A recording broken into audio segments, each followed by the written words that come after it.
నేను చెప్పిన పద్యాలు అన్ని కంఠస్థ పెట్టావా? గురుగారు ముందు మీకు సాష్టాంగ నమస్కారాలు చేసి శ్లోకాన్ని అవతరిస్తారు.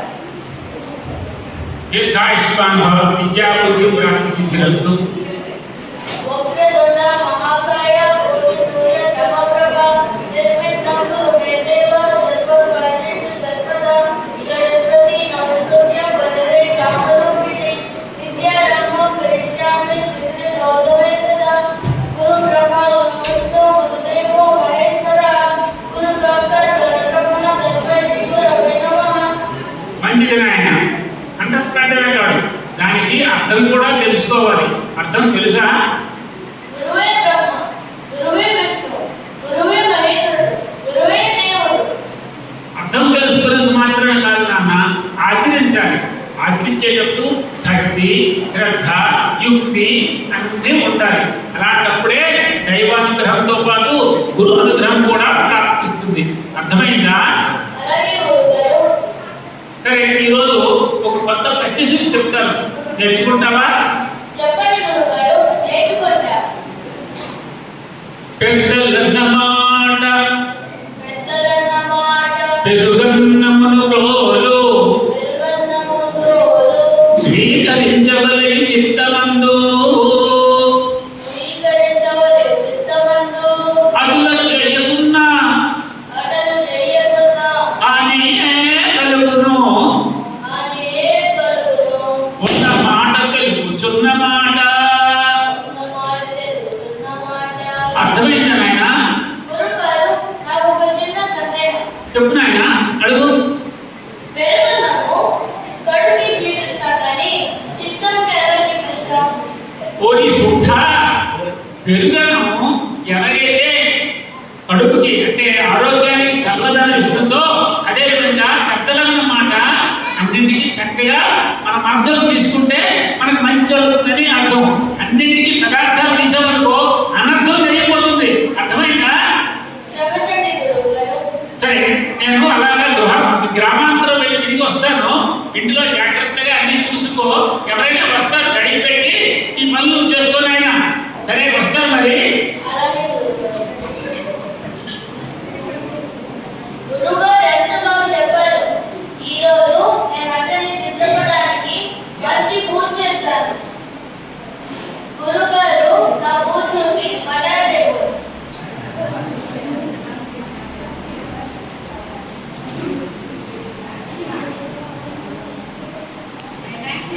అయ్యో, పూజ మందిలోని ఎవరైనా రాగలరు. అందుకే నేను తలుపు గడేసి వస్తాను.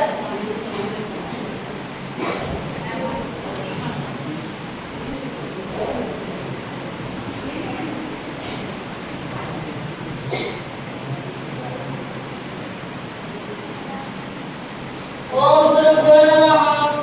ఓం గురుభ్యో నమః. ఓం గురుభ్యో నమః.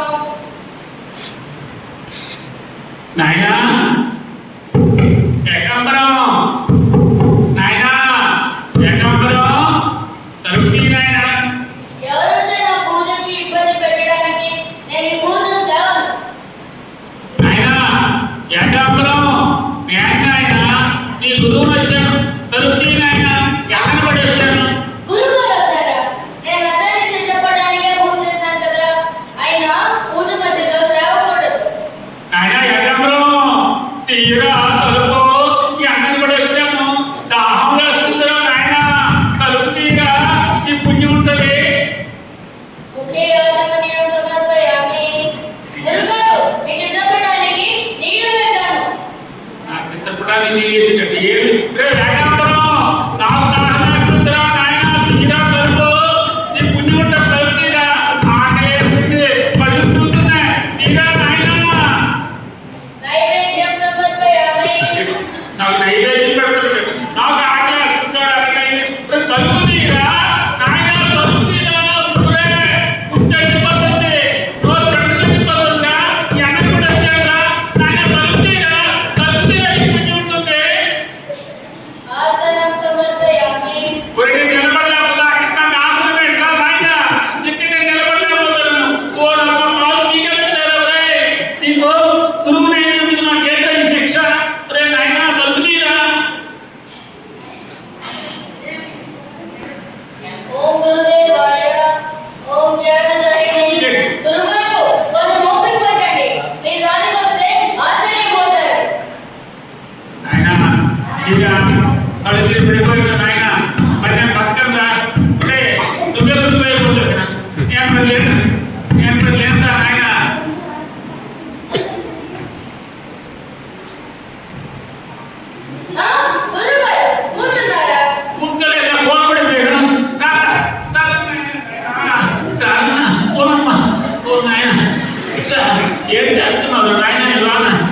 పంపిస్తావు కూర్చుంటున్నా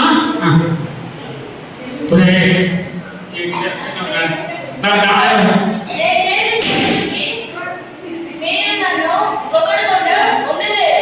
మళ్ళీ కనిపించుకుంటున్నాను నాన్న. నాకు కొంచెం మంచి ఇచ్చారా బాబు, మంచి ఇచ్చారా ఆవిడ గురుగారు, మంచి ఇచ్చారా?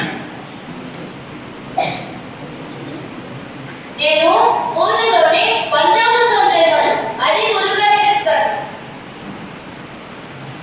ఇదేమిటా మంచి చెప్పంటే పంచామృతం గురుగారు, పుష్కడి పుష్కడి. ఈ పంచామృతాలు తీసుకుంటా దాని నీళ్ళు తాగాలి కానీ పంచామృతాలకి నాకు మొఖానికి నీళ్ళు పెట్టుకోవాలి నాయన.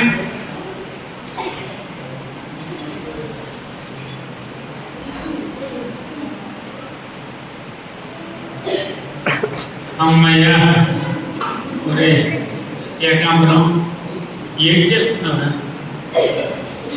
ఏం చేస్తున్నావు? నేనేం చేశాను గురుగారు, మీకు నచ్చినట్టు పూజ చేశాను. మీరు మధ్యలో వస్తే నేను ఎలా లేవగలను? పాపం కదా. అవును, నా ఫోటోకి పూజ చేసి నన్నేమో బయట నిలబెట్టిస్తాను. ఇక్కడేమో నైవేద్యం అంటావు, ఏదో అంటావు, ఆసనం అంటావు, నేనేమో బయట. ఈ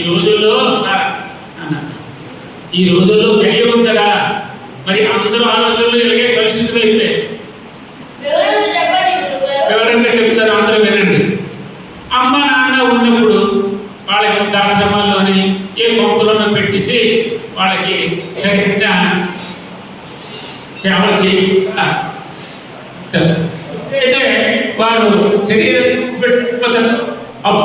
బ్రహ్మాండంగా వాళ్ళకి మంచి ఆడంబరంగా కార్యక్రమాలు చేసి మంచి మంచి కానుకలు సంపాదిస్తారు అమ్మ నాన్న పేరు. అలా ఉంటుంది. నాకు అక్కడ ఆ ఫోటోకి పూజ చేసావు, అది కాదు, జీవుల్ని హింసించి దేవుణ్ణి పూజ చేస్తే ఉండదు నాయన. జీవుల్ని హింసించి దేవుణ్ణి పూజ చేస్తే, కాబట్టి ముందు చక్కగా విచక్షణతో యుక్తో అన్ని కార్యక్రమాలు చేయాలి. దీర్ఘాయుష్మాన్ భవ. మంచిది. Thank you.